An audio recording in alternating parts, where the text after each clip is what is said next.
Funding for historic views of the Spa City has been provided by membership support and by the WMHT Endowment Fund. By Stewart Shops, they are closer to you with a history of commitment to enhance each local Stewart Shop community. By the Adirondack Trust Company, offering a full range of services to meet your financial needs, the Bank of Saratoga. And by Skidmore College in Saratoga Springs, New York, celebrating 75 years of excellence in the liberal arts and sciences.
In the 1890s, the original source of Saratoga's fame was in danger.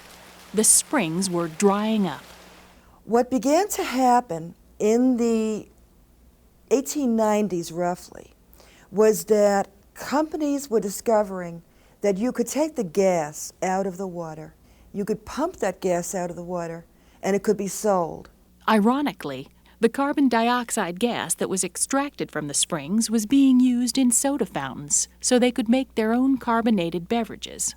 Soda fountains had become very popular in the 1890s, and there were a number of gas companies that exploited Saratoga's famous natural resource. The Saratoga people became very distressed because they realized what was happening.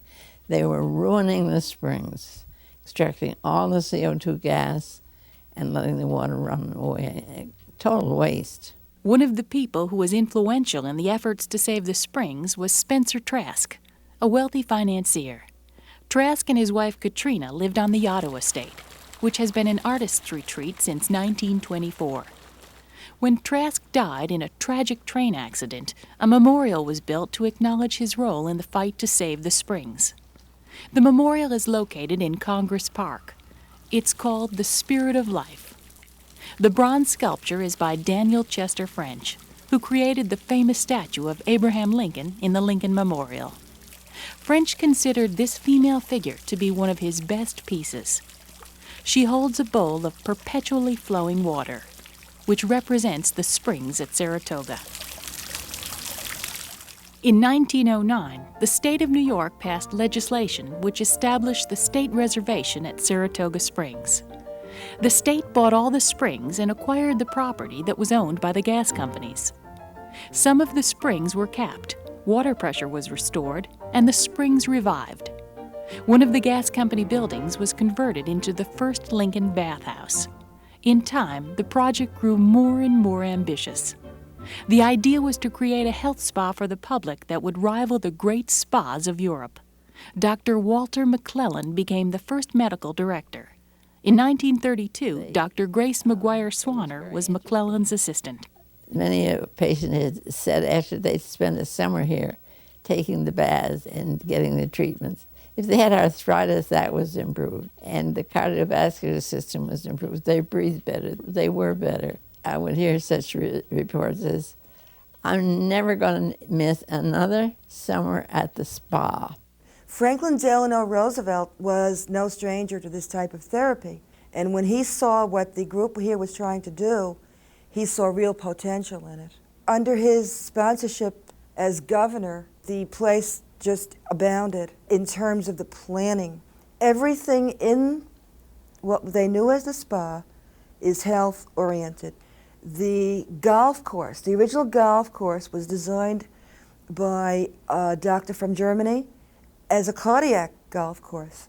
Every inch of it was virtually measured out. It was to be an extensive center for all kinds of therapy, whatever could be associated with the waters.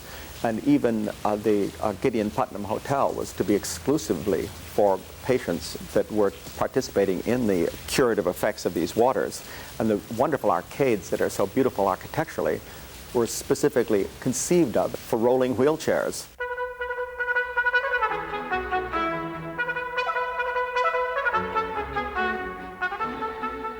The Avenue of the Pines was built as the grand and monumental entrance to the spa. The length was carefully calculated based on the theories of a German physician, so that if you got off the trolley on Broadway and walked to the Roosevelt Baths, you would be in the perfect aerobic state to receive the healthful benefits of the waters.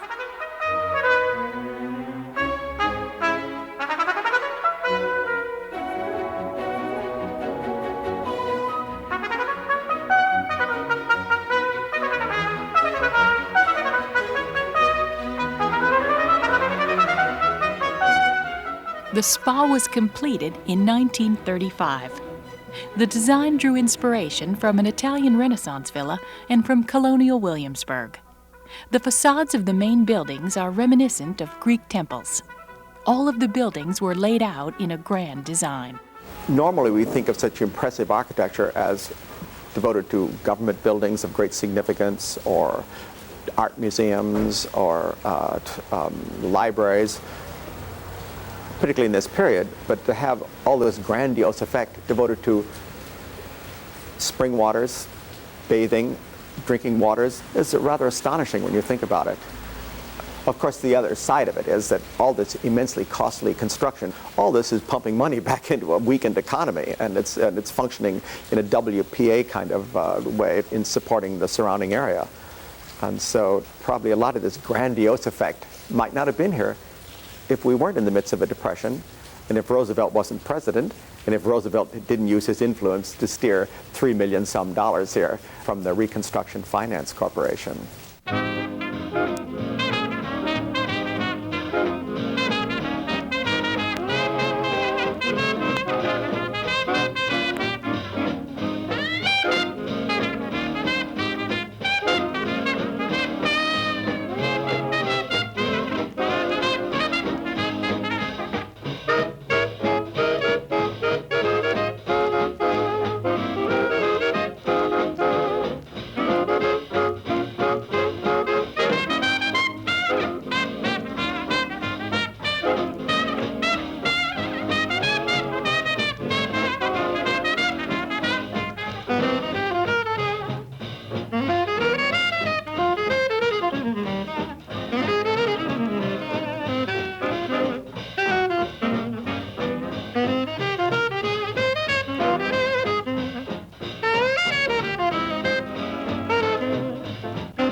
The spa did very, very well through the 30s, despite the Depression years. Enjoyed the best year of its history in 1946. The war was over, the gambling wheels were flourishing, everything was spinning. You're getting to be a habit with me, can't shake it. You're getting to be a habit with me. The wheels were spinning at the Arrowhead Inn, Piping Rock, Newman's Lake House, and Riley's on Lake Lonely. These places provided quality food and classy entertainment. Gambling went on in a separate section. One of the swankiest nightclubs during Prohibition was the Brook. A percentage of the profits reportedly went to local political campaigns.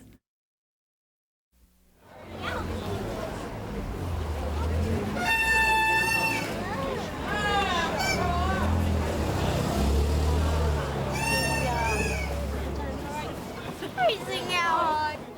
A tour of historic Saratoga would be incomplete without a visit to Cafe Lena on Phyla Street.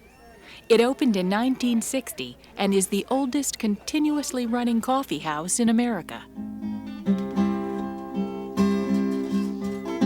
Going back south where it's warm the whole year round. I'm going back south where it's warm the whole year round. I'll be so glad when my train pulls up in town.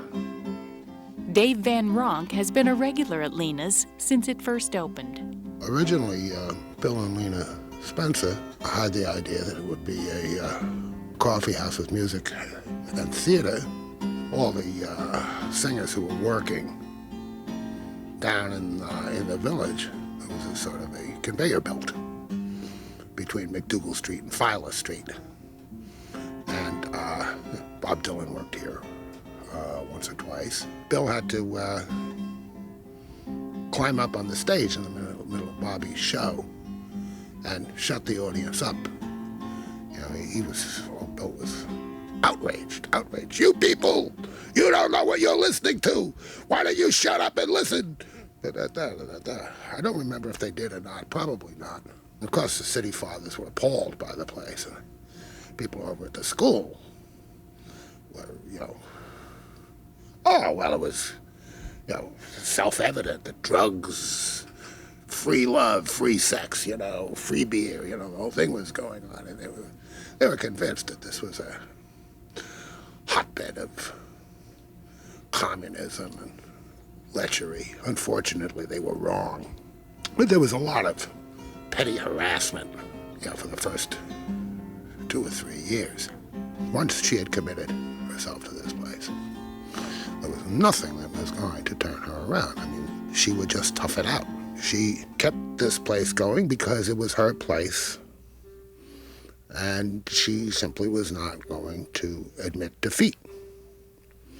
And, well, consequently, she wasn't defeated.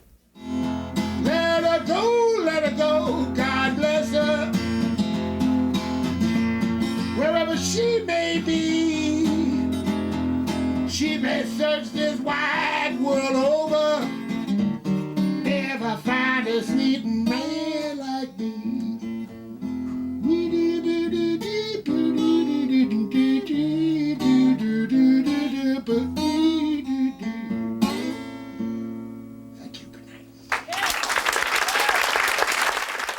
There's such a warmth here, and there is such a closeness between performer and audience that you feel as though you're in your living room. That is the reason why the cafe has to continue to go on. Rosalie Clark helps out at the cafe, even if it means working the door in sub-freezing temperatures on the city's first night.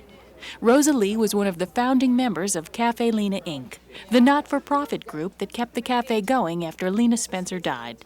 Not once do we get together here to work that we don't say, how did Lena do it? But I think that's folk music and the nature of the beast. There are times when we're doing well and there are times when we're struggling by, but we always manage to keep the doors open.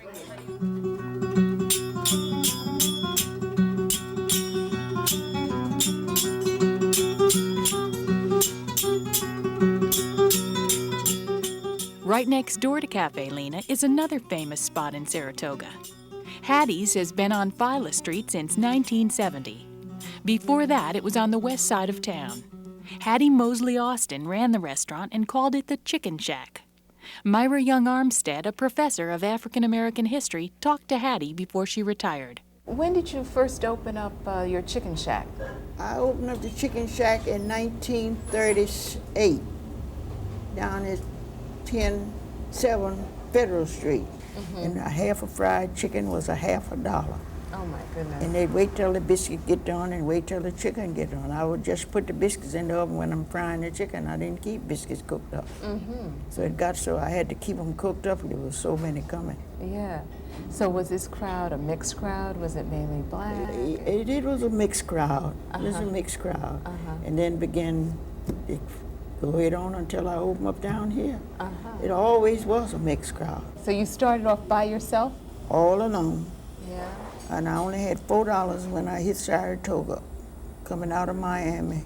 When Hattie opened her place on the west side, it was right around the corner from Congress Street, which was the main artery of the African American neighborhood.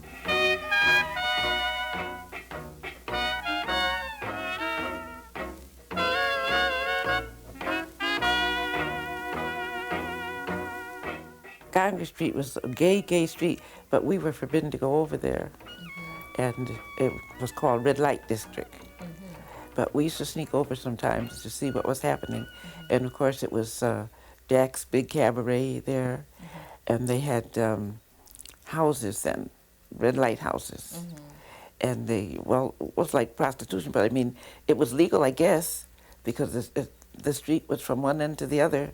Everything was all wild and wide open then. Gambling was going on, prostitution, and it felt like a weekend pass in Paris, Saratoga was. And they had a lot of different clubs and bars on Congress Street, which was the 7th Avenue in Harlem of Saratoga, really.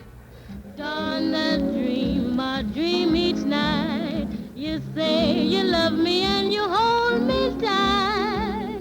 But when I awake, you're out of sight. Oh, dawn the dream. The Jewish community has been part of Saratoga Springs since the 1870s. Jewish families that settled here chartered their first synagogue in 1911. These Lions of Judah were carved for the synagogue by a summer guest at one of the Jewish boarding houses. It was part of an exhibit that celebrated the city's rich Jewish heritage. I wanted to recapture the feeling of a neighborhood and a world that seemed to be gone. And I thought if I could just match the stories to the pictures, we could revive this corner of Saratoga history that's been pretty well lost. For Amy Godine, matching the stories to the pictures meant researching family histories and getting interviews with native Saratogians. People like Nate Goldsmith, who was born in Saratoga in 1915. His father started out as a peddler. When these new immigrants came, the first thing would happen is many of the Jews who were here would chip in and buy them a horse and wagon so that they could go out and peddle junk. From therein, they matriculated really to rooming houses and then to boarding houses and hotels. It's an American story, and really it's the melting pot. Saratoga once had numerous hotels and boarding houses that catered to Jewish clientele. Most came from New York City, where Yiddish newspapers advertised the spa and listed the Jewish hotels that were available. Many of the tourists came from an Eastern European tradition that valued the benefits of mineral springs, so they were naturally drawn here for the baths and the waters. And they wanted to stay at places where they could observe the Sabbath and have kosher food. Rooming houses, or the kochelanes, or the cook-alones, because you cook for yourself, were another category altogether. They were a step below the boarding house. They didn't have a common dining room. These families made their own food and cooked for themselves. The Jewish resort industry flourished in Saratoga Springs, in part because of the hotels that discriminated. Places like the Hotel Russell. He had on South Broadway a big sign, it was about maybe 5 foot high by 8 feet long, white with all black letters, Hotel Russell, and it gave the address, no Jews or dogs allowed.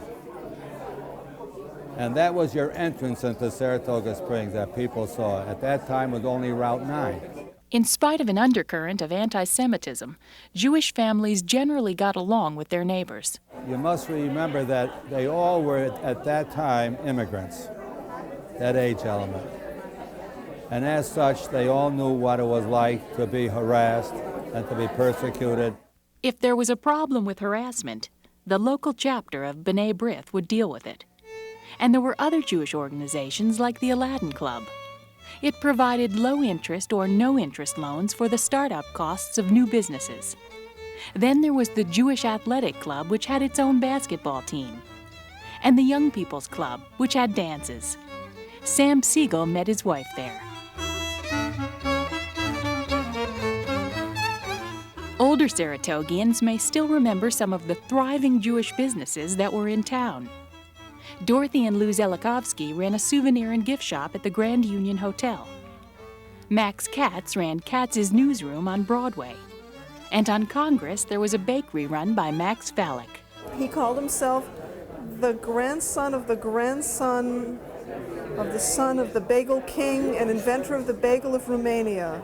And here we have him in Saratoga Springs, the descendant of the great inventor of the bagel, according to Max. And he made bagels and rye bread and pumpernickel for a long, long time, which people still miss. Saratoga was what this exhibit is showing. I mean, I said they should be playing memories, memories.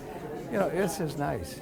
For Nate Goldsmith, the opening of this exhibit was a chance to recapture the nostalgia of a time gone by. In 1939, I opened Mother Goldsmith's. I'm the Mother, you probably know. It was an era gone by. There are no Mother Goldsmiths left. Everything changes. And that's as it should be.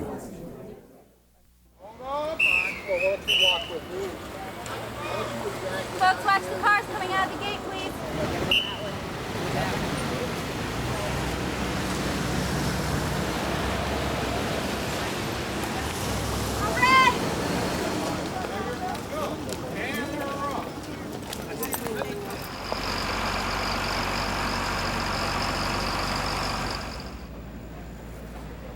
Another summer season comes to an end. The visitors leave, the horses move on. It's the end of another cycle.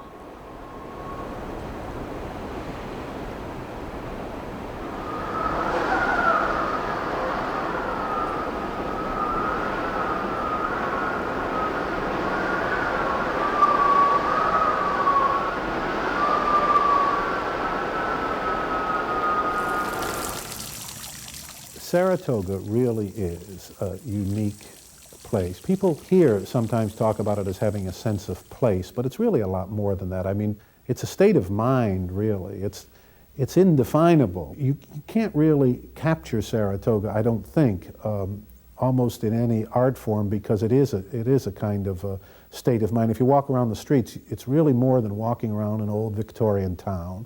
It's more than walking around a college town, a young town. It's more than walking around a historic place or a sports center or a resort. It's all of these things put together with that extra magic that is Saratoga.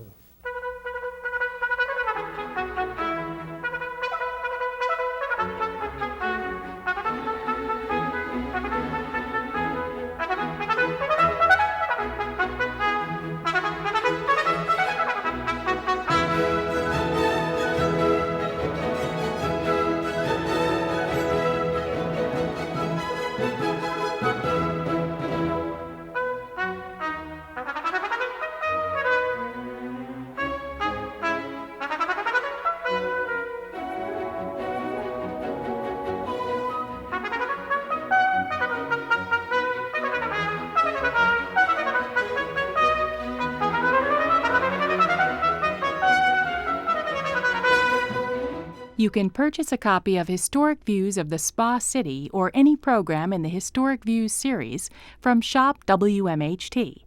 The program, which contains additional material not seen in this broadcast, is $19.95 plus shipping and can be ordered by calling 1-800-950-9648 or visit us online at www.shopwmht.org. Please mention item code SPA City when ordering.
Funding for historic views of the Spa City has been provided by membership support and by the WMHT Endowment Fund.